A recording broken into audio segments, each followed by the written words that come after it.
আজকে আমাদের চিকেন টিক্কা বানানো হবে। মা এখন চিকেনটাকে ম্যারিনেশন করবে। আজ প্রথমবার চিকেন টিক্কা বানানো হয়। চিকেনটাতে শুধু লেবু মাখানো হয়েছিল, আর কিছু না। এবার এর মধ্যে ক্যাপসিকাম, পেঁয়াজ আর টমেটো আর ধনেপাতা কুচিগুলো দেওয়া হবে।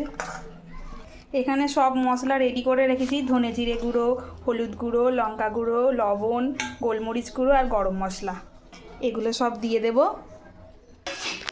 টক দইয়ের জল ঝরানো টক দই লাগবে, যেহেতু আগে আদা রসুন বাটা আর কাঁচা লঙ্কা বাটা। হ্যাঁ, দিয়ে দাও সব। প্রথমবার হবে, কে জানে কীরকম হবে। টক ভালো মাখা যাবে। হ্যাঁ, ভালো মাখো, হাতা করেই মাখিয়ে। হ্যাঁ, একটু তো তেল দিতে হবে ওতে। দাঁড়াও, আমি দিয়ে দিচ্ছি। এয়ার ফ্রায়ারে বানানো হবে আজকে চিকেন টিক্কাটা। সর্ষের তেল। লবণটা কি কম হবে বলে মনে হয়? সে লাস্টে দেখা যাবে, শেষে চাট মশলা ছড়িয়ে খাওয়া হবে। এবার এটা মাখানো হয়ে গেলে 3 ঘন্টা ম্যারিনেশনে থাকবে।